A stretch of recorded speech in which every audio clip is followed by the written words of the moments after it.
목사님 만나서 반가운 것만큼이나 여러분들을 만나서 반갑습니다. 마치 오래전에 알아왔던 분들처럼 마음을 편안하게 하고 따뜻하게 맞아주시는 한 분 한 분 너무 감사하고요. 그리스도 안에서 사랑이 이런 것인가, 가족이 이런 것인가 하는 느낌을 가지게 됩니다. 목사님 방금 소개하신 것처럼 저는 성경 번역 선교사가 되기로 이제 대학 우리 이달견 목사님과 공부하던 시절부터 마음에 결심을 하고 성경 번역 선교사가 되는 훈련을 받았죠. 그리고는 신학교에 들어가서 이제 성경 번역에 필요한 그 신약 구약 언어도 배우고, 그리고는 언어학 공부를 좀 더 해야 된다고 그래서 이제 그 언어학 훈련을 호주 다윈에 가서 더 받고, 그리고 인도네시아에 가서 인도네시아 언어를 배우고, 그리고 파푸아에 가서 파푸아에 있는 언어를 조사를 했더니 270여 개나 되는 언어가 있어요. 파푸아 뉴기니 쪽에는 860여 개. 그래서 이제 1100개 정도의 언어가 뉴기니 섬 안에만 있는데 전 세계적으로 6919개 정도의 언어가 있습니다. 나라는 유엔에 등록된 나라가 140여 개국인데 언어 수가 6,900개면 이제 6,900 나누기 140 그러면 평균적으로 한 나라 안에 언어가 뭐 10개 이상 있어야 되죠. 20개 이상? 100개? 그렇죠. 100개 가까이 있어야 되는데 우리나라에는 남북한 제주도 다 합쳐서 하나의 언어만 있는 아주 독특한 나라예요. 그곳에서 여러분들이 전라도에서 오셨던, 경상도에서 오셨던, 강원도에서 오셨던 다 한 말을 쓰고 있는 것이죠. 그런데 저는 세계의 방언으로 이제 하나의 언어를 구성하고 있는 파푸아의 완본이라고 하는 곳에서 성경을 번역하다가 최근에는 파푸아만 아니라 인도네시아, 말레이시아, 필리핀 등지에 있는 모든 사역들을 총괄하는 그 SIL의 사역의 부대표 책임을 맡고 일을 해오고 있습니다. 여러분들을 만나서 너무 반갑고 할 말은 길지만 우선 제 가족들을 소개하기로 하죠. 여러분들이 준비된 영상을 보시면 좀 놀라실지 몰라요. 제가 이게 보기보다는 훨씬 더 이렇게 멋지게 나오거든요. 한 15년 전 영상이에요. 저희가 파푸아에 처음 갔을 때 파푸아에서 완본이라고 하는 부족을 이제 찾아다니고 있는 그 서베이 하던 모습이에요.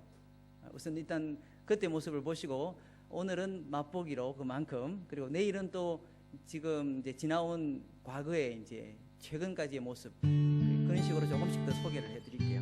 우선 이거 보고 계속 말씀을 전하겠습니다.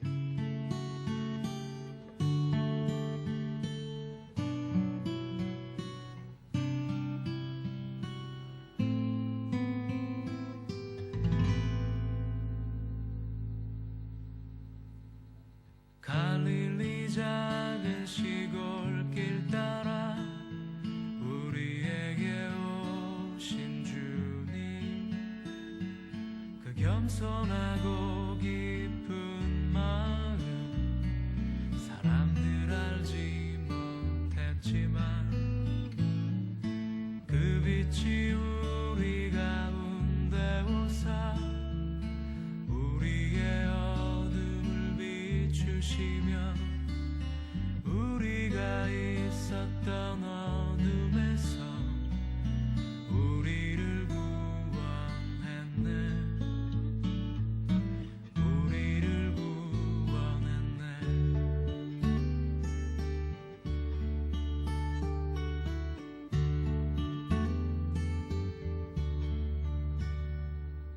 그분 가는 곳 그 어디든지 하신 말씀 무엇이든지 그 눈길 닿는 이 누구든지 세상의 것과는 다른 힘을 느낄 수 있었네. 다른 기쁨 느낄 수 있었네. 다른 평안 가질 수 있었네. 그분 만난 날부터, 그분 만난 날부터.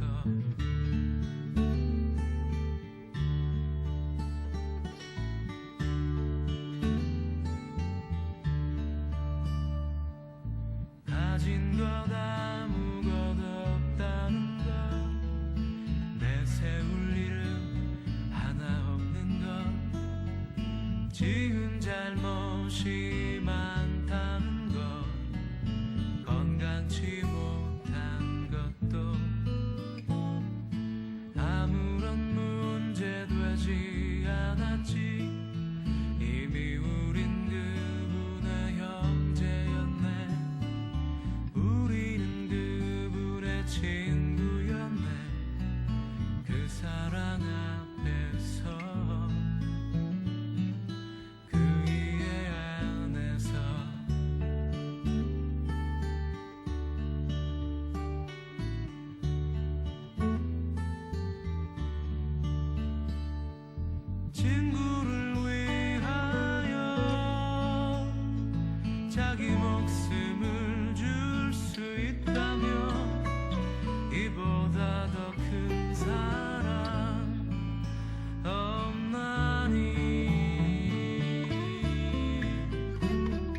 말씀하신 대로 그분은 우릴 위해 죽으사 나의 모든 짐을 대신 지신 하나님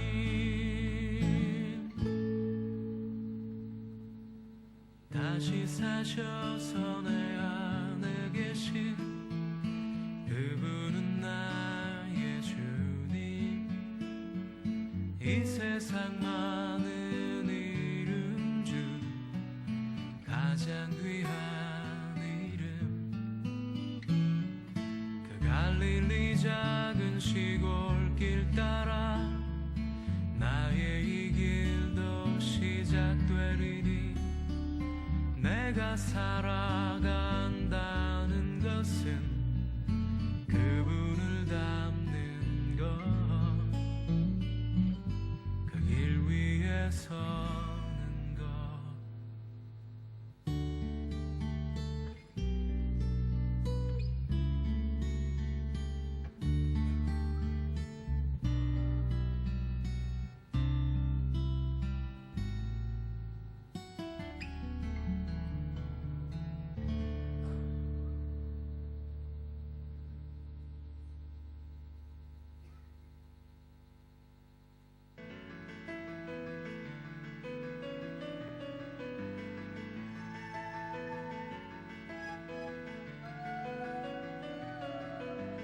He could be your brother, he could be your friend, he could be a foreigner in a foreign land, living in darkness he cannot understand, unless somehow the word gets in his hands.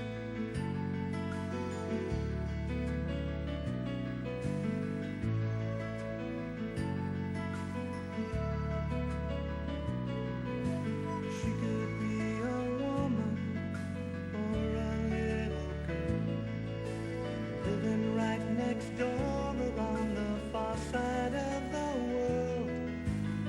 She doesn't know the Savior, there's no way she can, unless somehow the word gets in her hands. Be sure the word, be sure the word, just be sure the word gets in their hands.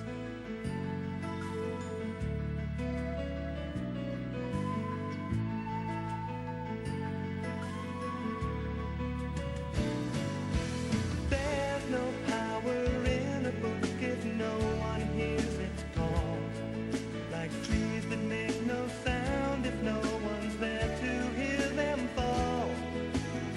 We have an obligation to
지금보다 제가 많이 젊었을 때 모습을 보셨습니다.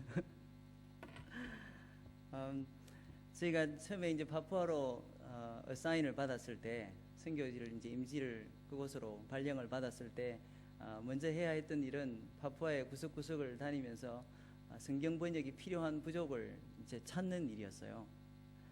그래서 저희가 찾던 중에 완본이라고 하는 언어를 쓰는 사람들을 만나게 되었고 11개 마을에 퍼져 사는 한 3,500명 사람들에게 성경 번역이 절실히 필요하다는 소식을 듣고 저희가 이제 마을 방문을 처음으로 했죠.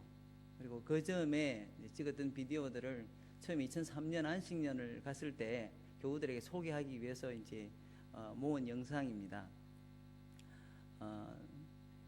오늘 그리고 내일 이틀간에 걸쳐서 이제 선교 세미나에 여러분들에게 말씀을 전할 수 있는 기회를 얻은 것이 제게 참 큰 특권인데 저는 성경 번역 선교사로서 오늘날 하나님의 말씀을 증거하는 그런 그 선교 사역에 대한 우리 교회들의 심각한 오해가 있다는 생각을 하게 되어요. 교회가 세상으로부터 말씀에 대하여 그리고 세상에 사람들이 생각하는 것과는 아주 다른 가치를 가지고 있는 독특한 집단이라고 하는 어떤 그런 믿음이 예전에 비하여 많이 사라지고 약해졌죠. 그런데 그런 현상과 더불어서 나타난 재미나고 기이한 현상이 있는데 제가 선교사로서 다른 사람들이 제 신분을 물을 때 당신 뭐 하는 사람입니까? 라고 물을 때 제가 선교사입니다 라고 말하면 일반적으로 그리스도인입니다 심지어 목사입니다 라고 말하는 때보다 더 낮게 쳐주는 그런 대우를 받을 때가 있습니다. 왜 그럴까요? 교회가 일반적으로 가지고 있는 그 빛과 소금의 역할을 잃어가고 특히나 우리나라에는 매스컴을 통하여 대형 교회들이 저지르는 잘못들이 대대적으로 보도되면서 일반적으로 교회 일반이 우리에게 모범이 되고 우리에게 신뢰를 주지 못한다면 그래도 복음을 전하는 선교 일선에 있는 사람들이나 그런 활동들은 좀 더 나은 면이 있지 않겠는가라고 하는 어떤 그런 기대를 사람들이 가지고 있는 것이죠. 그런 말을 들을 때 저는 개인적으로 상당히 두렵습니다. 일반 교회에 비하여 저의 수준은 얼마만큼 높은가라고 하는 것이 개인적인 부담이고 그리고 한편 교회에 대하여 마음이 아프기도 합니다. 교회 안에서조차 교우들도 선교는 좀 뭐 다르겠지. 우리 교회는 일반적으로 그렇지 못하지만 선교는 다르겠지라고 하는 어떤 그런 생각을 하고 마치 교회가 여실히 드러내어야 할 빛과 소금의 역할을 못하면서 교회의 얼굴 역할을 할 수 있는 선교가 또 하나의 메뉴로 이제 상에 올라오는 듯한 그런 느낌을 받기 때문이죠. 일전에 한국 교회의 그런 선교의 모습을 날카롭게 지적한 어떤 분이 선교는 한국 교회에서 밥상의 김치와 같다 이런 말씀을 했어요. 김치를 사람들이 다 먹지는 않습니다. 하지만 김치가 올라오지 않으면 뭔가 상이 허전한 것 같아요. 그래서 선교라고 하는 것이 하나의 프로그램으로 교회에 등록되고 그리고 선교를 많이 하면 많이 할수록 그 교회의 위상이 올라가는 이런 기이한 현상을 우리가 보는 것이죠. 사실은 아주 위험하고 잘못된 현상입니다. 그렇지 않습니까? 교회가 그렇게 살아야 하는 것인데 이제 우리가 그 역할을 못하니까 선교라고 하는 하나의 프로그램을 통해서 우리 교회의 원래 모습은 이렇다라고 하는 이제 그런 걸 한번 보여줘보자. 이제 그런 식의 발상인 것이죠. 오클랜드에서 있는 우리 주님의 교회 교우들은 그렇지 않다는 것을 압니다. 제가 짧은 시간이지만 여러분들을 관찰하고 하나님께 감사하고 있습니다. 그렇지만 이런 것들을 생각할 때 우리가 심각하게 반성해야 될 점이 하나 있는데 선교란 무엇인가? 우리가 선교를 어떻게 알고 있길래 선교라고 하는 프로그램의 도입을 통하여 우리의 어떤 교회의 새로운 그런 이미지를 좀 구축해보려고 지금 애쓰는가라고 하는 어떤 그런 반성이 필요한 것이죠. 그래서 저는 이번 기회에 이틀 동안 선교에 관하여 말씀을 전해달라는 여러분들의 부탁을 받고 오히려 아주 기본적인 선교에 관한 것들을 살펴보려고 합니다. 선교지에서 벌어지고 있는 재미나고 희한한 일들을 나누는 것도 재미있겠죠. 하지만 시간이 제한되어 있고 저에게 2차례에 걸쳐서 그 말씀을 전하고 또 주일날 말씀을 전한다면 저는 2차례 그리고 3차례에 걸쳐서 오히려 선교란 무엇인가, 선교의 진정한 주인은 무엇이고 우리의 역할은 무엇이길래, 그리고 선교를 수행하는 데 있어서 주님께서 우리에게 허락하신 어떤 역할이 있다면 거기에서 우리가 갖추어야 할 가장 필수적인 태도는 무엇인가, 어떻게 해야 하나님께서 바라시는 우리의 역할을 감당할 수 있는가. 그리고 주님께서 우리에게 그런 당신의 사역을 위임하고 가실 때 제자들에게 처음과 끝에 당부하신 말씀들은 무엇인가, 그것이 우리에게 이게 상기시켜 주시는 그런 그 주의시켜 주시는 말씀은 뭔가, 이런 것들을 세 차례에 걸쳐서 나누고자 합니다. 오늘은 우리가 읽었던 요한복음 11장 말씀인데요, 요한복음 11장 말씀은 거기에 선교에 관한 말씀이 없죠.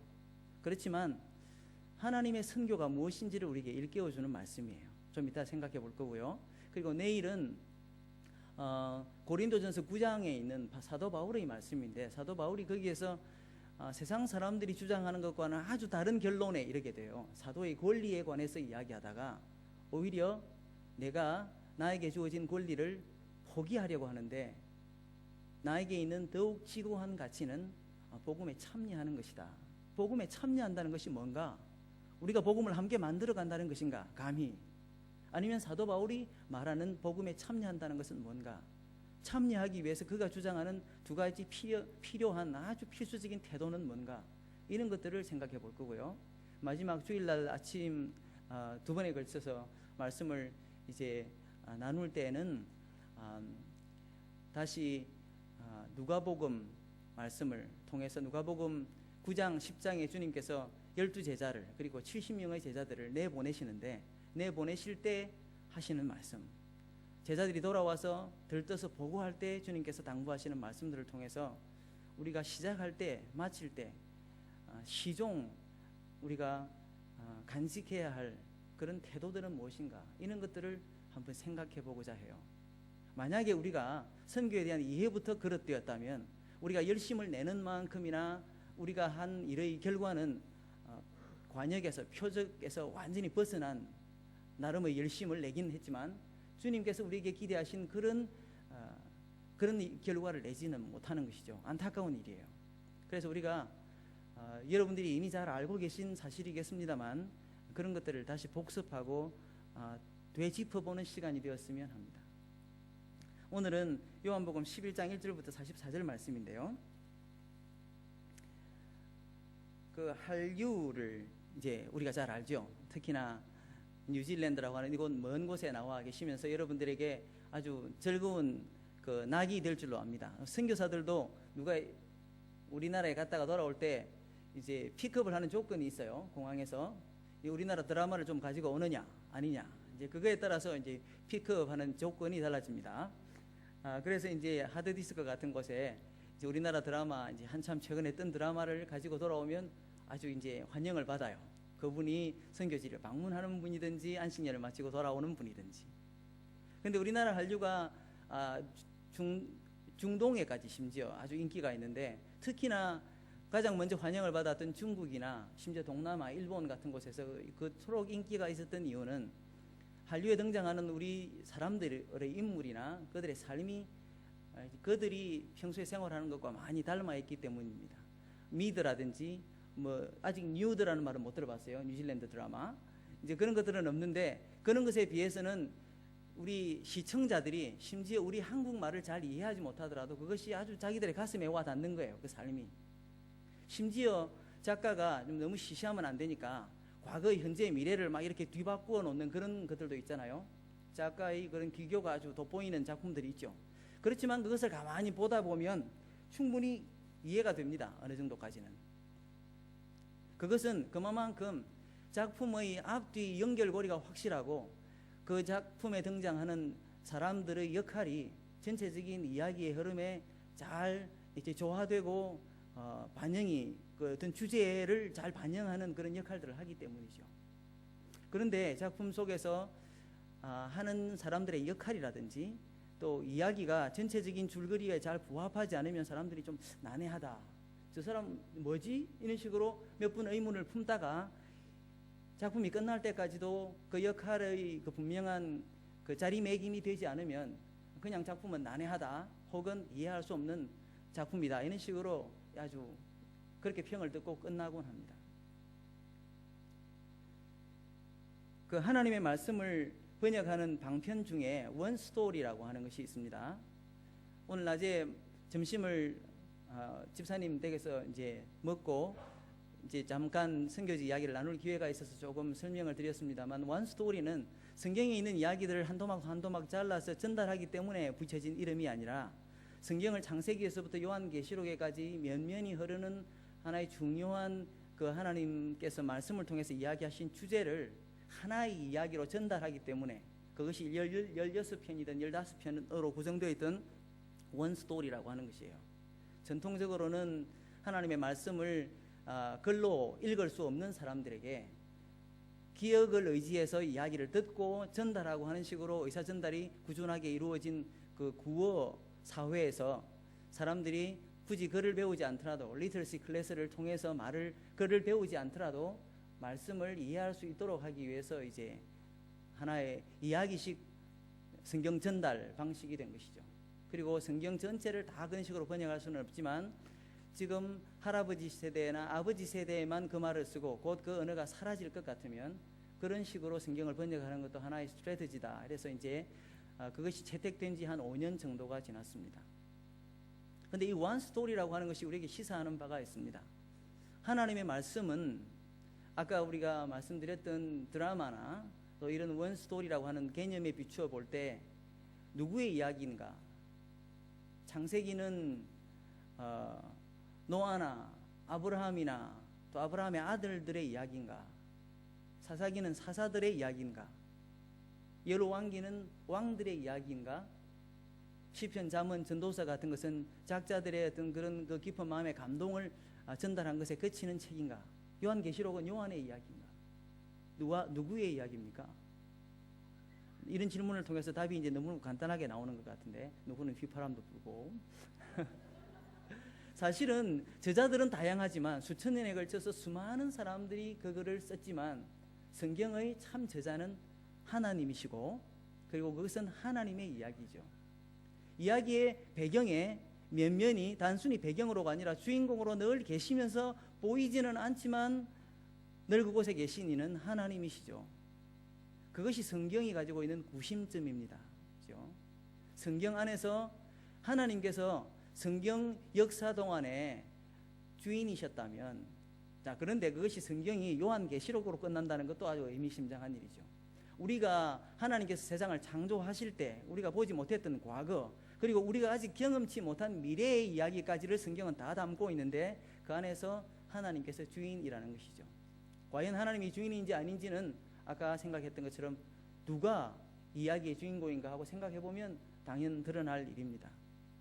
그처럼 성경의 주인공이 하나님이시라면, 우리가 아직 살아보지 않은 미래의 이야기까지의 참 주인이 하나님이시라면 결국 역사의 주인은 하나님이시다라고 말하는 것이 옳죠. 우리 이 점에 대해서 동의하십니까?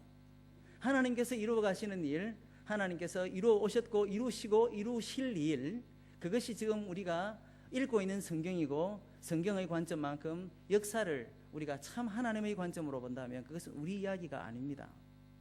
장로님, 집사님, 목사님 제 이야기가 아니고 하나님 이야기라는 것이죠. 그런데 여기에서 우리가 하나님께서 이루어가고자 하시는 일에 협력자로 우리가 살아가는가, 아니면 오히려 하나님께서 이루고자 하시는 일에 엇박자를 놓고 있는가, 지금 이것이 하나님의 선교 그리고 우리에게 주어진 역할, 이 부분에서 우리가 한번 관찰해 봄직한 주제가 됩니다. 그것은 우리만 반성할 문제가 아닙니다. 과거에 살았던 수많은 성경에 등장하는 사람들도 그런 실수, 그런 오류를 경험들 했습니다. 여러분 기억하시기에 모세는 어떻습니까? 자기 역할을 오해했던 데가 적어도 한 2번 정도 관찰됩니다. 자기가 이스라엘의 마치 구원자인 줄 알고 자기가 거기에 있는 이집트 병정을 죽인 일도 그랬고, 그리고 황급히 달아났다가 나중에 하나님께서 그 바위를 쳐서 물을 내라고 하실 때 우리가 이 바위를 쳐서 물을 내랴, 거기에 많은 분들이 우리가에 주목하고 있습니다. 우리가 너희를 위하여 이 바위를 쳐서 물을 내랴. 하나님께서 그에게 하나님의 영광을 드러내지 못했다고 책망하셨는데, 그 우리가라고 하는 것에 뭔가 너무 중요한 순간 자기가 마치 무슨 일을 하는 것처럼 착각한 건 아닌가. 하나님께서 사랑하셨던 마음에 합한 종 다윗도 그런 때가 있었죠. 얼마나 이루었는지 한번 세볼까 이렇게. 그리고 엘리야 같은 경우에만 하더라도 하나님께서 참 주인이시라면 양보해야 될 때가 있고 열심을 내야 될 때도 있고 그런 것인데, 우리의 많은 믿음의 선진들이 그렇게 순간순간 자기 역할을 오도하거나 잊어먹거나 오해하거나 그런 때가 있었습니다. 오늘 요한복음 11장에서도 적어도 이제 등장인물로 분석하자면 예수님이 나오시고, 예수님께서 늘 데리고 다니시면서 가르치시는 제자들이 나오고, 그리고 예수님을 사랑하고 예수님이 깊이 사랑하셨던 나사로와 그 누이들이 등장합니다. 지금 여기에 나오는 이야기들을 통해서 하나님께서 역사의 주인공이시고 주님께서 주님의 일을 친히 이루어가고자 하시는데, 거기에서 주님의 협력자들로, 혹은 주님께서 야 내가 하는 일에 너희들도 참여해라고 참여자로 초대하신 사람들이 어떻게 주님과 함께 동행하고 있는지, 주님의 일을 거들고 있는지, 혹은 주님께 지금 엇박자를 놓고 있는지를 한번 살펴봄으로써 우리가 우리 교회의 역할을, 하나님께서 친히 이끌어 가시는 하나님의 역사에 지금 우리가 교회로서, 내가 그리스도인으로서 지금 어떤 역할을 하고 있는가, 그리고 어떤 역할을 해야 할 것인가, 주님께서 이루어 가시는 일 가운데서 나의 관심사는 또 어떻게 반영될 수 있는 것인가 하는 이야기들을 좀 생각해 보았으면 합니다. 그 하나님의 선교라고 하는 개념을 라틴어로 미시오 데이라고 표현했습니다. 데이는 하나님이라는 뜻이고, 미시오라고 하는 말이 라틴어로 보내심이라는 뜻이에요. 하나님의 보내심, 즉 하나님께서 하나님 자신을 그 프로젝트 하시는, 내보내시고 예수님을 하나님께서 보내신 것처럼 예수님께서 나도 너희를 보낸다라고 하는 그 보냄의 개념이 미션이에요. 선교, 하나님의 선교인데, 앞서 소개해 주신 것처럼 저는 성경번역 선교회, 그러니까 성경번역 선교회는 전 세계적으로 위클리 바이블 트랜슬레이터라고 해서 WBT로 알려져 있죠. 사실 WBT는 SIL이라고 하는 그 삼각형에 아까 SIL이라고 써놓은 그 단체와 동전의 양면입니다. 그래서 필드에서는 SIL이 일을 하고, 국제적인 언어학 단체로서 성경 번역하는 일을 하고, 그리고 본국에서는 위클립이 성경 번역 사역자들을 모집하고 훈련해서 내보내는 그런 동전의 양면 역할을 해왔어요. 그런데 이제 1934년에 SIL이 창립되고 1942년에는 이제 위클립이 창립이 되고 해서 지금 각각 80년, 72년 이렇게 이제 역사가 되어 왔죠. 이렇게 72년, 80년 일해오는 동안에 위클립은 아주 선교로 치자면 하나님의 말씀 자체를 번역해서 부족민들이 가장 잘 이해할 수 있는 그들의 모국으로 전달하는 것이니까 아주 선교적이라고 할 수 있죠. 그리고 그 일을 해온 결과로 치자면 전 세계에 6,900개 넘는 언어가 있다고 말씀을 드렸습니다. 작년 10월 기준으로. SIL은 유네스코에서 각 세계 언어에 ISO 코드를 주는 인증기관이에요. 즉 우리가 어떤 상품을, 이것은 슈퍼마켓에서 하는 상품인가요? 여기에다가 ISO 코드를 주지는 않죠. 그렇지만 어떤 뭐 마이크로폰이라든지 혹은 책에도 ISBN 이런 식으로 코드가 붙지 않습니까? 유일하게 그것을 분석할 수 있는 분별할 수 있는 코드가 있는데, 전 세계적으로 그 언어가 완보는 WMS, 뭐 땅꼬는 TNK 이런 식으로 코드를 주는 기관이에요. 그 정도로 전 세계적으로 언어학계에서는 인정하는 언어학 기관인데, 사실은 그 속은 선교 기관이지만, 근데 SIL과 위클립의 협력으로 지금까지 번역되어 있는 성경은 그 쪽복음, 제가 어릴 적에만 해도 마태복음, 마가복음 이렇게 그 책만 프린트가 되어서 제가 사는 섬마을에도 이렇게 성서유니온이라든지 이런 데서 전달하곤 하던 그런 쪽복음이 있었어요. 성경 전체가 다 번역되지는 못하더라도 쪽복음이라도 번역된 성경이 지금 한 2,518개 정도가 됩니다. 작년 11월까지.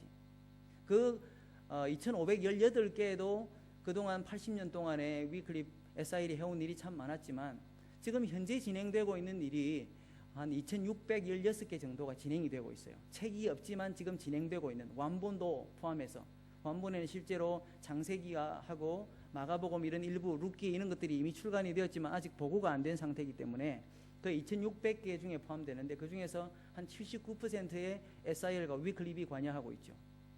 그럼 한 1,600개 가량이 될 겁니다. 제가 수학에 좀 약해서 계산이 지금 바로 되진 않네요. 그리고 난 다음에 예수 영화 같은 영화를 이제 더빙을 해서 사람들에게 예수 영화를 보면서 말씀을 이해할 수 있도록 하는 그런 프로젝트에도 1,200개 정도가 진행 중인데 그 중에 한 60% 정도가 위클립과 SIL이 관여하고 있고요. Faith Comes by Hearing이라고 하는 단체가 오디오 성경을 드라마타이즈드 된 오디오 성경을 이제 녹음하고 배포하는 일에도 44% 가량이 위클립과 SIL이 관여하고 있는 일이라고 해요. 그러면 그런 성경 번역 분야에서 상당히 달인이라고 할 만하죠. 달인. 그러나 이런 일을 해오고 있는, 그리고 그 중에서 가장 많은 비중을 차지하고 있는 위클립 USA, 미국 교회가 위클립을 통해서 파송한 선교, 그런 인력과 그런 능력, 그런 섬김으로 말미암아 그런 많은 일이 이루어진 겁니다. 그런데 한 4주 정도 전에 위클립 USA는 우리가 선교의 성취에 관한 성경적 반추, 그 어떤 선교적 반추라고 하는 모임을 개최했습니다. Missiological Reflection on Accomplishing Mission이라고 하는 그 어떤 선교적 그 컨설테이션을 주최를 하고 세계에서 여러 사람들을 불러 모았어요. 저는 SI를 대신해서 참석할 기회를 가졌는데 의외지 않습니까? 성경 번역 그리고 선교라고 하는 그 일에 아주 큰 공헌을 한 단체가 선교가 무엇인지 한번 고민해보자. 선교를 성취한다는 것이, 하나님의 일을 성취한다는 것이 과연 무엇인지 한번 고민해보자. 이런 주제로 사람들을 불러 모으고 이야기를 들은 거예요. 위클립 글로벌 얼라이언스, SIL, The Seed Company 이런 데서 불러 모아서. 적어도 그 내용을 일일이 다 설명드릴 수는 없지만 거기에서 심각하게 우리가 함께 반성한 점은 이것입니다. 하나님의 말씀을 전하고 선교를 한다고 할 때 우리가 우리 스스로 사로잡혀 있었던 그런 오해들이 있었다. 그 오해들이 지금 우리가 오늘 살펴보고 있는 요한복음에 있는 말씀들과도 아주 서로 상관이 있기 때문에 저는 이 말씀들을 좀 나누고 싶습니다. 오늘 말씀에 등장하는 그 예수님께서 사랑하셨던 사람들, 나사로와 그 누이들 이야기부터 먼저 해보죠. 여기에는 언니인 마르다와 동생인 마리아가 나오는데 그들은 예루살렘 동편에 있는 그 베단이라고 하는 마을에 살았습니다. 예루살렘에서 아주 가깝죠, 그 마을이. 그리고 때는 예수님께서 예루살렘을 방문하시고 난 다음에 심각한 반대에 부딪히고 지금 요단강 동편에 있는 그 데저트, 그 빈들에 잠시 나와서 피신을 하고 있는 상황입니다. 그런데 그때 마리아와 마르다와 마리아의 오빠인 나사로가 심하게 아팠습니다.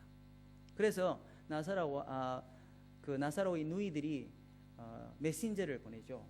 그리고 전하는 메시지가 예수님, 당신께서 사랑하시는 나사로가 아파서 심히 아파서 병들었습니다 라고 이야기를 했습니다.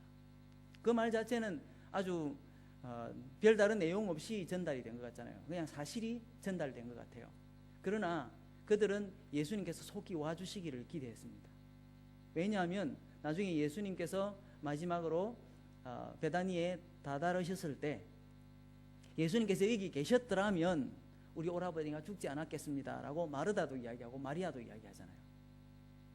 그러니까 주여 보시옵소서, 당신의 사랑하시던 우리의 오빠 나사로가 병들었습니다 라고 했을 때 그 보시옵소서, attention please, 그것은 예수님에게 단순히 사실을 보고한 게 아니라 예수님, 지금 응급한 사태가 있으니 속히 와주십시오라고 하는 그들의 간절한 바람을 나타내는 것이죠.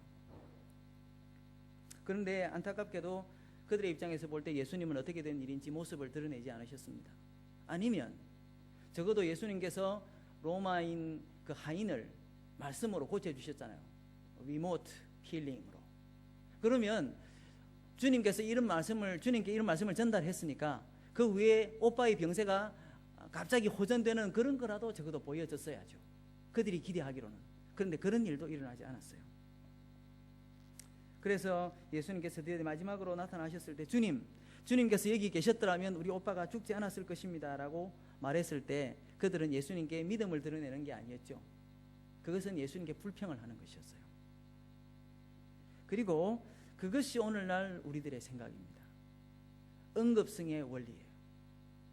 주님은 우리들의 위기에 속히 응답하셔야 된다는 그런 논리죠. 그리고 죽으면 모든 것이 끝나기 때문에 죽기 전에 주님께서 일을 보셔야 된다는 그런 논리입니다. 우리 모두가 다 가지고 있어요. 주님께서는 죽어가는 민족들을 구원하시기 위해 재빨리 움직이셔야 합니다. 우리 생각에. 그죠? 그것은 아주 주님의 마음에 부합하는 것 같아요. 우리 주님을 위해서. 그리고 우리가 그 일을 하기 위해서 교회가 무엇을 할 것 같으면, 우리가 선교사로서 무엇을 할 것 같으면 주님은 빨리 그런 기도에 응답해 주셔야 돼요. 이것이 우리의 논리입니다. 그래서 우리가 죽어가는 민족들을 구원하기 위해서 응급하게 일을 해가는 과정에서 이제 우리가 내걸었던 목표를 성취하는데 우리의 걸음을 더디게 하는 것들은 그것은 사치나 방해물로도 생각했습니다.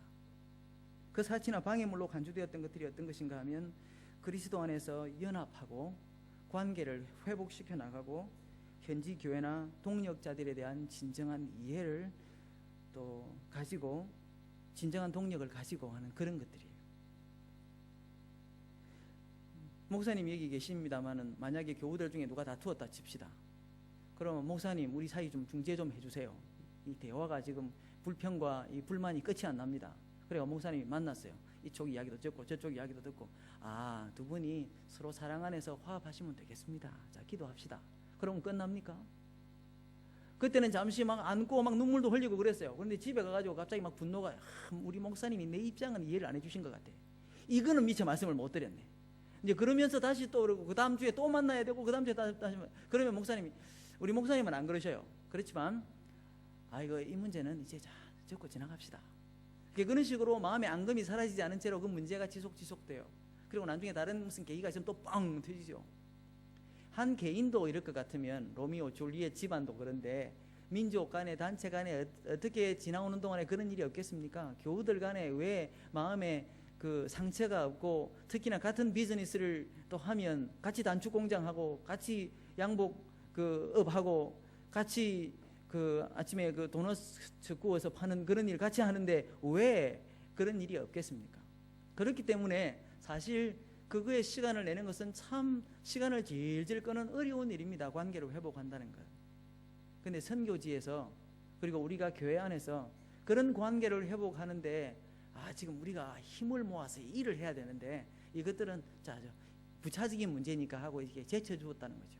그래서 진정한 동력이, 진정한 연합이, 진정한 사랑이 이루어지지 않은 채로 우리는 그 일들을 해나갔습니다.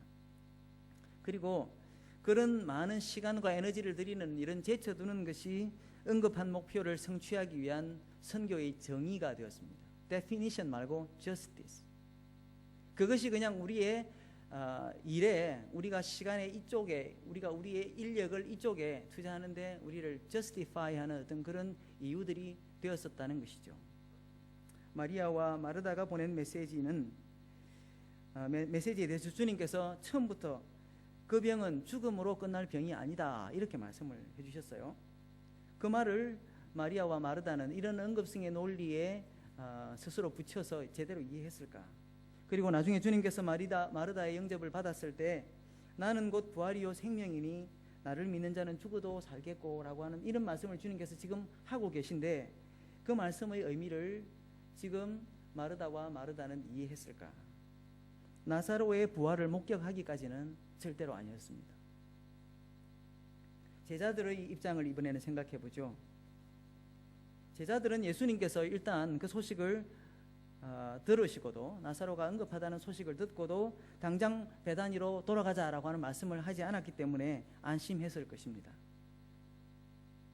예수님께서는 오히려 나사로의 병은 죽음으로 끝날 것이 아니다라고 말씀하셨으므로 당시 계시던 요단 동편에 또 이틀을 또 더 머무셨어요. 그렇기 때문에 자기들의 이해와 엇갈리는 일은 일어나지 않았죠. 그런데 며칠이 지나지 않자 예수님께서 이제 유대로 가자 이렇게 말씀을 하셔요. 그러자 그들은 이렇게 반응하죠. 선생님, 유대 지도자들이 방금도 지금도 그 표현으로 보자면 지금도 당신을 죽이려고 하는데 돌로 치려고 했는데 또 거리로 가시려고 하십니까? 그 말을 보면 제자들은 예수님의 안전을 걱정하고 있어요. 그죠? 내용은 어쨌든 간에 외형적으로 보면 예수님의 안전을 고려한 말이 아닐 수 없습니다. 비록 예수님이 잡히는 순간에는 도망을 갈 제자들이라도 말이죠. 요한복음 11장인데 이제 몇 장 지나지 않으면 예수님의 제자들이 도망치는 장면이 나올 겁니다. 그렇지만 지금 예수님의 입장을 안전을 고려하는 말을 하고 있어요. 교회도 주님의 몸인 교회가 안전하고 보아야 한다고 말합니다. 마리아나 마르다가 들었다면 많이 섭섭해할지도 모르는 일이에요. 사실은 마리아하고 마르다는 주님 급합니다, 빨리 와주십시오 이러는데 제자들은 주님의 안전을 위해서 지금 가면 안 됩니다 이렇게 이야기하는 거예요. 다 예수님을 위하는 것 같고 예수님의 사랑하는 제자를 위하는 것 같고 사랑하는 자를 위하는 것 같은데 거기에서 이제 두 편의 입장이 엇갈리고 거기에서 어떤 실랑이가 보이지 않게 일어나고 있습니다. 하나님의 일, 곧 하나님의 선교, 하나님의 보내심, 하나님께서 하시는 일을 두고 사람들의 이해가 충돌하고 있는 것이죠. 지금 여기에 주님의 안전을 빌미로 다시 예루살렘 근처 베다니로 여행하는 것을 말리는 제자들에게 주님이 이렇게 말씀하십니다. 사람이 빛 가운데 다닐 수 있는 시간이 12시간 있다.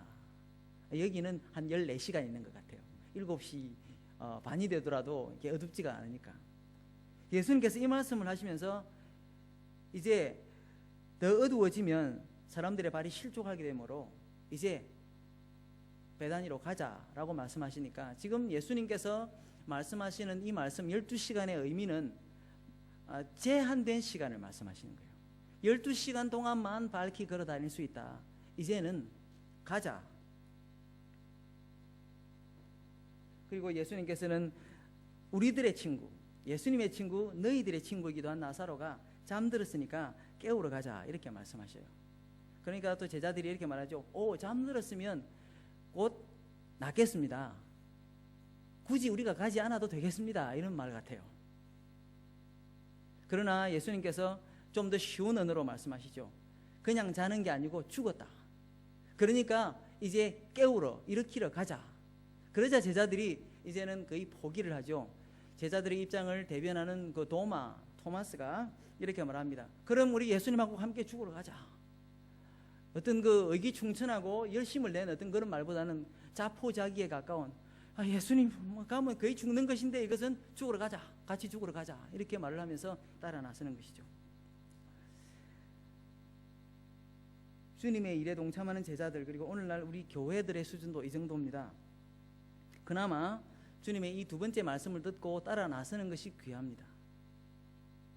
만약에 주님의 말씀이 재차 이렇게 이루어졌는데도 불구하고 자기들의 고집대로 자기들의 생각대로 주님의 안전을 위한답시고 자기들의 안전도 덩달아 위한답시고 주님의 말씀과는 반대로 행했다면 주님을 위하는 열심으로 오히려 주님의 뜻에 반하는 일을 했겠죠. 그러나 그들이 자포자기를 하고서라도 마치 주님께서 그렇게 말씀하시니까 그물을 내려보겠습니다 그런 식으로라도 주님의 말씀에 이제 포기하고 따라 나서는 이제 그런 제자들의 모습인 것이죠. 이처럼 마르다와 마리아의 모습은 응급승의 논리로 주님이 하는 일에 주님께서 지금 당장 오시지 않는다면 하고 주님을 윽박지르고 그리고 제자들은 주님의 안전을 위해서 지금 가시면 안 됩니다라고 주님이 가려고 할 때 이제는 가지 말라고 하는 그런 일들이 있었어요. 예수님의 입장에서는 어떨까요? 처음 나사로 소식을 들으셨을 때 예수님은 분명하게 말씀하십니다. 이 병은 죽음으로 끝날 일이 아니라 하나님과 그 아들의 영광을 위한 일이다. 이 소식을 처음 들었을 때 이 소식의 다급함에도 불구하고 주님은 하나님께서 이 일을 통해서 이루시려고 하는 목적에 주목했습니다. 이 일은 나사로가 죽는 일로 끝날 문제가 아니다. 이 병은 죽음으로 끝날 것이 아니다. 우리 성경에서는 그 번역이 그 의미가 분명치 않은데 This will not end. 이 병은 죽음으로 끝날 병이 아니다라고 말씀하셨어요. 그 일이 있는 주된 이유는 하나님의 영광이었고 그 아들의 영광이었습니다.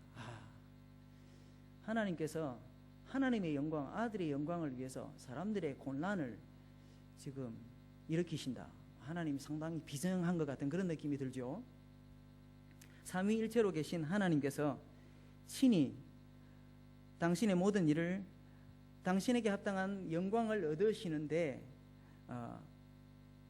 그분의 목적을 두고 일하신다라고 하는 이런 하나님의 일의 목적, 하나님의 선교의 목적을 우리가 놓쳐버린다면 그의 친구나 사랑하는 제자들이라 할지라도 주님의 일에 궁극적으로 부합하지 못하는 일에 집착할 가능성이 큽니다. 오늘날 우리에게 주시는 말씀도 그래요. 우리가 이해가 되지 않을지라도 하나님께서 친히 당신의 영광과 그 아들의 영광을 위해서 이 상황을 쓰려 하신다라고 하는 그런 관점을 놓친다면 우리가 교회 일을 하는데 하나님의 일을 선교에 동참한다고 하면서 우리는 하나님이 중요하게 생각지 않는 일에 집착할 가능성이 큽니다. 그렇다면 예수님의 제자들은 이렇게 말하겠죠. 우리는 뭡니까? 우리의 응급 상황이나 주님의 안전을 위한 우리의 열심은 아무짝에도 필요 없는 것입니까? 그렇게 반문하겠죠. 성경은 제자들의 그런 마음을 간파하기라도 하였듯이 그런 제자들, 예수님의 친구들의 사안이, 그들의 아젠다가 어떻게 하나님의 일에 초점을 맞추면 자연스럽게 해결이 되는지를 보여줍니다. 이 일은 하나님과 그 아들의 영광을 위한 일이라고 주님께서 말씀하신 바로 다음에 요한이 이렇게 언급합니다. 예수께서 본래 마르다와 그 동생과 나사로를 사랑하시더니 나사로가 병들었다 함을 들으시고 그 계시던 곳에 이틀을 유하시고. 그런데 한번 잘 생각해 보십시오. 이 말씀이 좀 어폐가 있지 않습니까? 예수님께서 나사로와 마르다를 사랑하시더니 그곳에서 마리아가 부르는데 바로 가지 않으시고 이틀을 더 유하시고, 제대로 연결이 되려고 하면 사랑하셨지만이라든지 사랑하셨으나 라고 하든지 although, however, nevertheless 이런 말들이 올 것 같아요. NIV나 NLT 같은 New Living Translation은 그렇게 번역하고 있어요.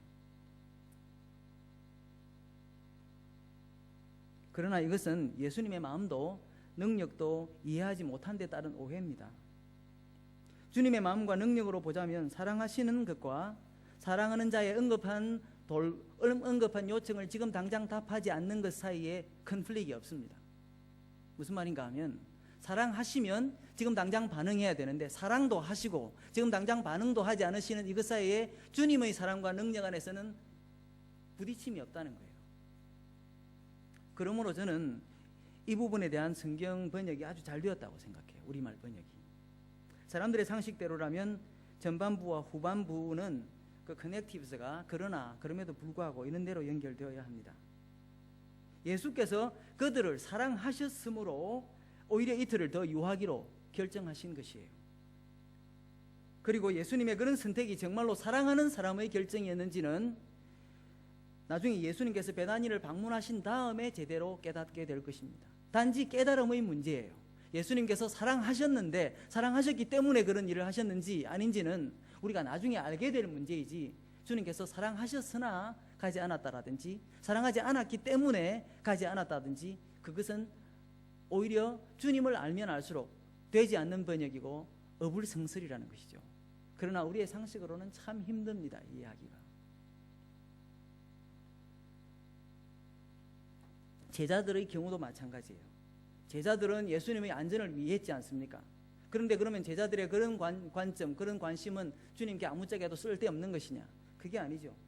제자들에게 유대로 다시 가자라고 말씀하시면서 내가 나사로가 아직 죽지 않았을 때 거기에 있지 않았던 것을 너희를 위해 기뻐한다 이렇게 말씀하셔요. 바로 지금 예수님의 제자들은 예수님이 지금 당장 유대로 가시면 제자들이 유대인들이 돌로 치려고 하니까 예수님이 지금 피해서 유대 동편에 피신을 해 계셨던 거거든요. 며칠 동안. 그런데 지금 유대하고 불과 1.5km도 떨어지지 않은, 예루살렘에서 1.5km도 떨어지지 않은 동편 비탈에 있는 베다니 마을로 다시 가자고 하시는 거예요. 그렇게 하면 사람들이 소문을 들을 거고, 그러면 그때 그 사람들이 다시 찾아와서 예수님을 다시 돌로 치려고 하는 일이 일어날 겁니다. 그러니까 예수님의 안전을 위해서 가시면 안 되는 거죠. 그러나 제자들이 그렇게 예수님의 안전을 위하는 말을 할 때 오히려 내가 그때 너희를 위하여 잊지 않았던 것을 기뻐한다. 내가 이제 갈 텐데 너희들이 거기에 가서 내가 하나님의 아들인 것을 알게 될 터이므로 내가 이 기회를 기쁘게 생각한다. 제자들이 예수님을 위해서 걱정하고 있을 때 오히려 예수님이 제자들을 위해서 걱정하고 계시고 이것이 지금 절호의 찬스다 이렇게 말씀하시는 거예요. 예수님의 생각이 제자들의 마음을 이해하지 못했던 것이 아니라 제자들의 생각이 예수님에 비하여 많이 짧았던 것이죠.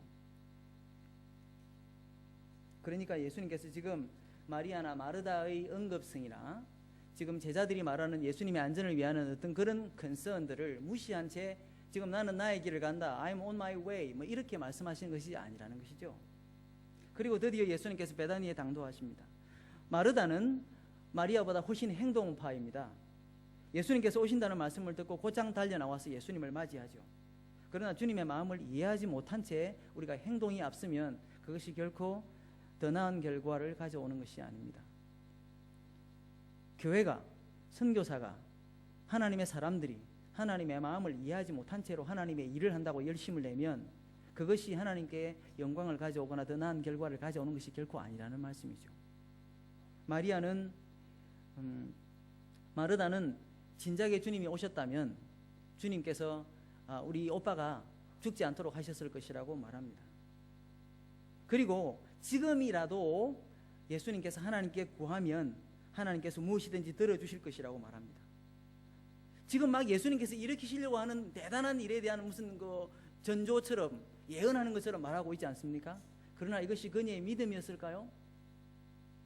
예수님께서 너희 오빠는 다시 살아날 것이다 라고 아주 쉬운 말씀으로 하셨을 때도 나는 부활이요 생명이니 나를 믿는 자는 죽어도 살겠고 살아서 나를 믿는 자는 영원히 죽지 아니하리라고 말씀하셨을 때도 그녀의 설명은 주님께 대한 어떤 깊은 생각으로 새로운 어떤 믿음을 불러일으키는 어떤 그런 것이 아니라 그동안 랍비들을 통해서 회당에서 들어왔던 어떤 신학적인 설명을 되풀이하는 아주 머릿속의 지식에 그치고 맙니다. 예, 우리 오빠가 부활의 날에는 살아날 줄로 내가 믿습니다. 주님은 지금 내 오빠가 살아날 것이다. 우리 완본말로 치자면 아주 가까운 미래로 말했을 것이기 때문에 더 분명했겠죠. 히브리어에는 면미래, 가까운 미래를 다 합쳐서 말하니까 네, 오빠가 살아날 때가 지금 당장인 줄은 내가 모르겠고 그러나 분명히 주님께서 부활하게 하실 때에는 오빠가 살아날 줄로 믿습니다. 그런 신학적인 설명을 되풀이하는 데 그쳤습니다. 그런데 뒤이어서는 이제 마리아가 예수님께 나오죠. 그리고 주님께 마리아 역시 같은 호소를 되풀이합니다. 그런데 거기에서 다른 점은 주님께서 마르다에게 하신 것 같은 똑같은 설명을 되풀이하지는 않으시고 마리아와 그녀를 뒤따라온 조문객들을 보고 마음에 비통하여 우십니다. 주님께서 비통하여 하셨다라고 하는 표현이 두 번 나오는데 이 표현은 비통했다 그리고 분을 내셨다라고 하는 말로도 번역될 수 있어요. 비통했다라고 하는 표현은 그들의 처지에 깊이 동감하시는 그런 예수님의 안타까운 마음의 표현이고 분을 내셨다라고 하면 사람들을 오히려 죽음의 공포 가운데로 잡아넣고 가두고 있는 이런 악한 마귀의 세력에 대한 그런 분통하고 아주 통천한 어떤 그런 마음을 표현한 말일 것입니다. 두 가지 다 해석이 가능합니다. 어쨌든 어떤 번역을 선택하든지 지금 예수님은 사랑하는 마리아, 마르다 그리고 조문객들의 슬픔에 깊이 동감하고 계신 것이죠.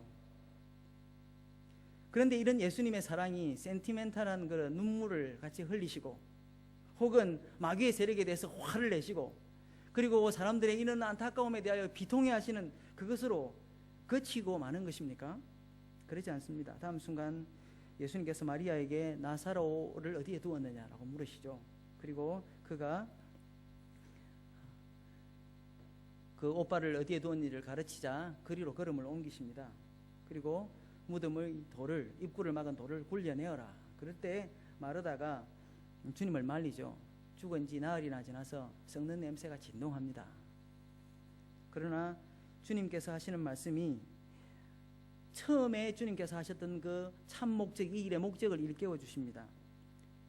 너희가 믿으면 하나님의 영광을 볼 것이라고 내가 말하지 않더냐. 처음에 예수님께서 그렇게 말씀하셨죠. 이 일은 하나님의 영광과 그 아들의 영광을 위하여 있는 일이다. 주님께서 지금도 그 참 목적을 일깨워 주시고 계셔요. 하나님께서 일하시는데 하나님의 선교, 하나님의 일하심의 목적은 그분의 영광에 있다. 그리고 하늘을 우러러 아버지께 기도하시고 죽은 나사로를 향해서 명하십니다. 나사로야 나오너라. 나사로가 무덤에서 걸어 나왔을 때 하나님과 그 아들 예수님께서 함께 계획하셨던 하나님의 일이 비로소 이루어졌습니다. 제자들은 예수 그리스도가 하나님의 아들이시라는 사실을 확실히 믿게 되었고, 마르다와 마리아는 사랑하는 오빠를 되찾게 되었습니다. 그들의 근선, 그들의 두려움은 잠깐 예수님께서 반응하지 않는 것 같았지만, 오히려 예수님께서 이를 그렇게 만드심으로 말미암아 제자들은 예수님이 하나님의 아들인 줄 알게 되었고, 마리아와 마르다는 그냥 병이 나았을 때보다 더 큰 기쁨으로 오빠를 맞이하게 된 것이죠. 그러나 하나님께서 예수님과 더불어 이루려고 했던 하나님의 참 목적, 하나님의 영광을 너희가 목격하게 될 것이라고 하지 않더냐. 결국에는 이 일을 통해서 그들 모두가 얻게 되는 가장 큰 유익은 따르고 있습니다. 단순히 나사로가 살아난 게 아니죠. 지금 나사로가 아직 살아있는 건 아니잖아요. 그 가장 큰 유익은, 그것은 제자들과 예수께서 사랑하시던 그 이들이 하나님의 영광을 목격하게 되는 것입니다. 하나님의 영광을 목격하는 것. 우리는 성경의 여러 곳에서 하나님께서 그의 선지자들을 그리고 또 제자들을 통해서 제자들을 당신의 사역에, 당신의 일에 초대하시는 그런 장면들을 목격합니다. 예수님께서 그리고 하나님께서 당신의 일꾼들, 선지자들, 제자들을 초대하실 때 단순히 예수님께서 내 말을 전해라라고만 하지는 않으셔요. 아까 우리 대표 기도하신 분께서도 하나님께서 우리에게 바라시는 일들을 조목조목 말씀을 인용해서 말씀하셨는데, 그게는 말씀을 전해라라는 말만 아니라 정직해라, 공의를 행하라.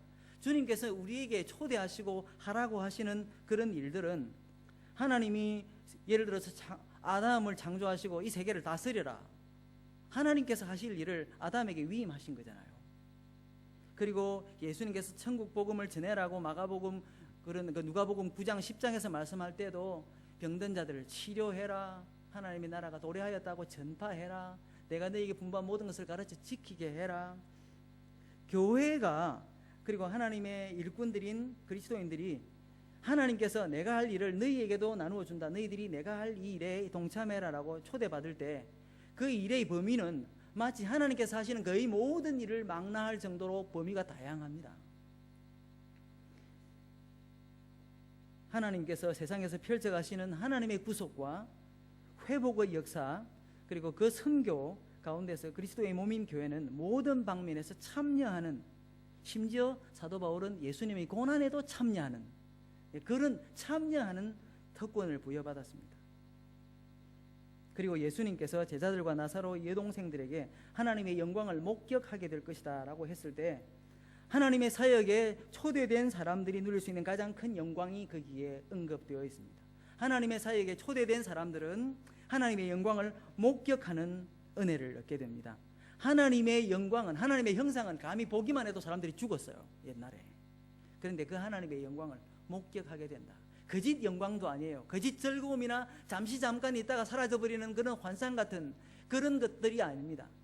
하나님의 영광을 감히 목도할 수 있게 된다, 목격할 수 있게 된다. 이것이 하나님의 선교에 동참하는 사람들에게 주어지는 가장 큰 특권이고, 그리고 하나님의 선교에 동참하는 사람들이 가장 먼저 맛볼 수 있는 그런 특권인 것이죠.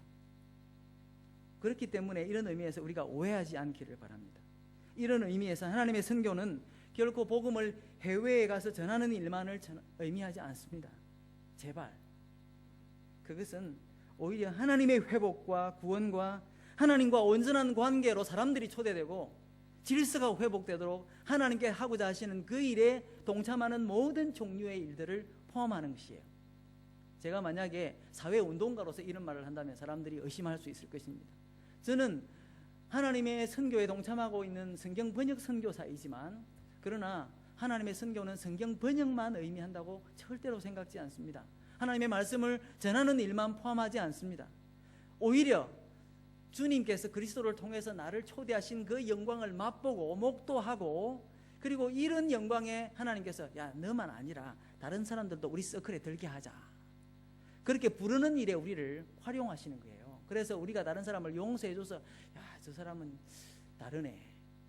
그래서 그 사람들도 같이 초대되는 그런 회복, 그런 구원을 하나님이 넓혀 가실 때 하나님의 그런 구원의 역사, 우리 예수님의 영으로 하자면 하나님의 나라에 다른 사람들도 시민이 되도록 계속 초대되는 그런 일을 하는 것이 선교에 동참하는 것입니다.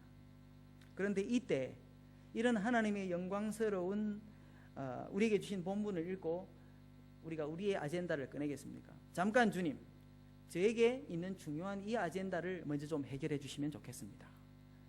다름 아니라 주님의 안전을 위한 겁니다. 주님의 교회를 위한 것이고, 사람들이 주님의 교회를 위한다고 하면서 교회의 이권을 가지고 다툽니다.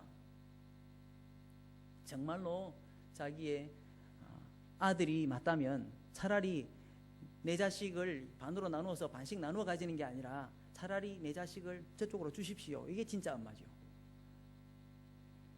주님을 위하는 그런 마음으로 오히려 자기의 의견을 주장하고, 이것이 아주 응급하기 때문에 지금 내가 당장 죽으면 끝나기 때문에 주님 이것을 지금 들어주셔야 되겠습니다라고 하는 그런 입장 말고, 주님께서 주님의 일을 친히 이루어 가시는데 나의 사안이 아닌 주님의 입장이 온전히 반영되기를 원하는, 그것이 우리가 참여하는 가장 기본적인 자세죠.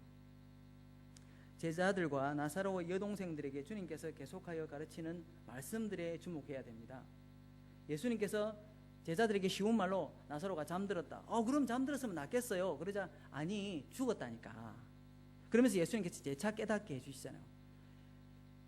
마르다가 그러면 부활 때는 살아나겠습니다. 그게 아니라 지금 내가 일으킬 거야 라고 주님께서 재차 당부하시는 그런, 주님께서 참을성을 가지고 우리에게 재차 당부하시는 그런 말씀에 귀 기울이는 자세가 우리에게 있어야 된다는 것이죠. 우리가 한때 세워놓았던 우리의 목표를 달성하기 위해서 앞뒤 좌우 가리지 않고 그냥 달려나가는 거 아니고, 끊임없이 주님의 말씀에 귀를 기울이는, 주님이라면 어떻게 하기를 원하십니까? 이것이 주님의 뜻이 아니라면 지금이라도 내가 기꺼이 내려놓겠습니다라는 그런 자세가 선교의 기본이라는 것이죠.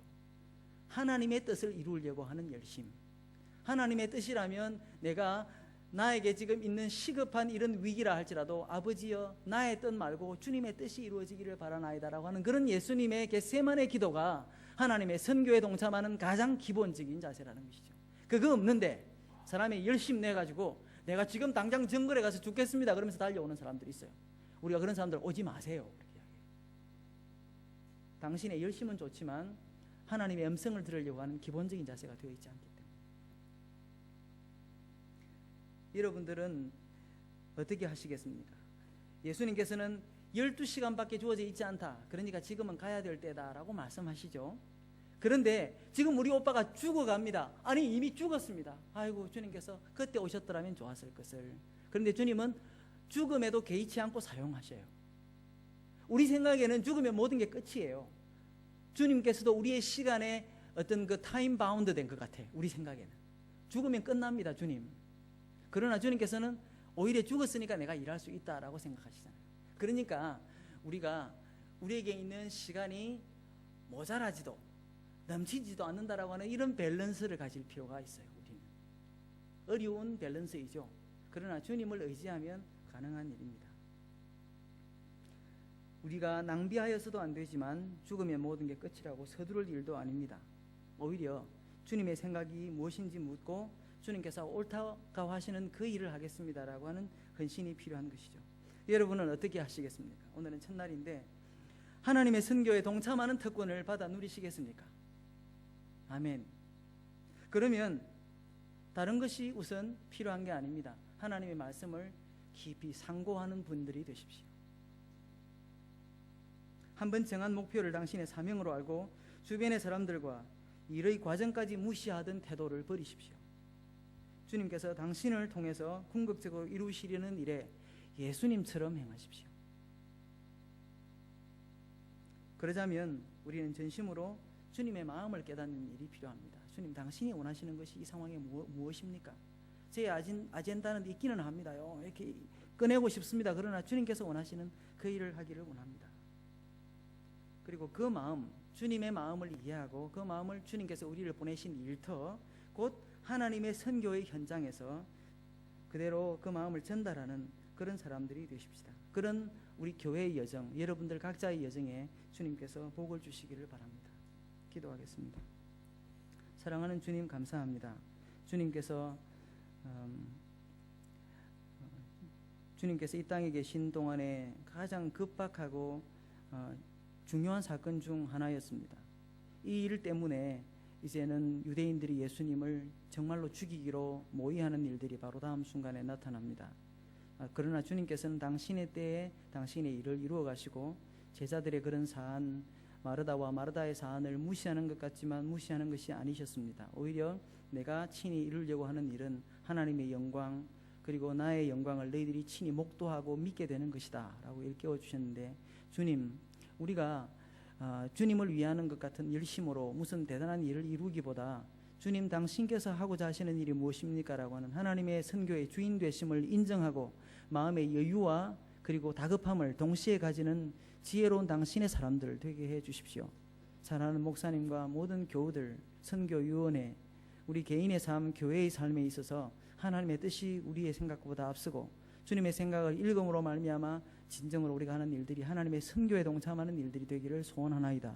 구주 예수님 이름으로 기도합니다. 아멘.